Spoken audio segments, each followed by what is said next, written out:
Pakistan fans were brilliant. They absolutely loved the fact that we were there.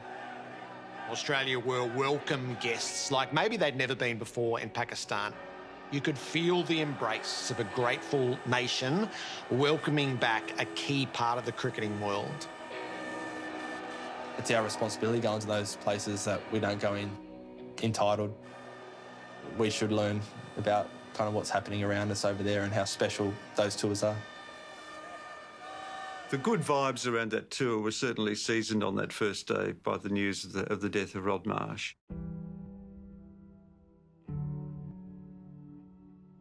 He played before most of us were born, really, but he had a big influence on our group. He was the head selector for probably 4, 5, 6 years. Had a lot to do with Rod. It's like our grandfather.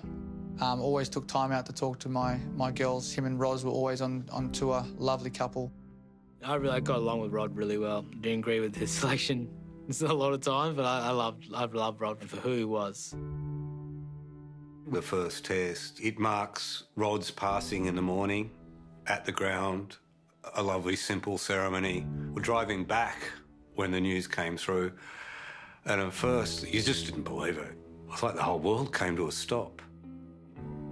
We just finished the day's play, we got back in the bus, and Davey Warner just turned around from the front seat and just said, you know, hey everyone, just so you know, Shane Warne's passed away in Thailand. That night, we sat upstairs, a few beers, going over some Warney stories. It really hit us like a character of our game. A loyal human being has been taken away at such a young age.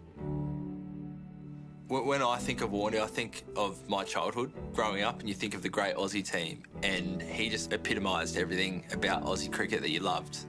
Ashes series, he was always the one that stood tall. It was theatrical whenever he came on to bowl. I think guys had to deal with it in their own ways, and we just knew we had to get back out there and front up the next day and try and win a game for Australia, like Warney would have wanted us to do.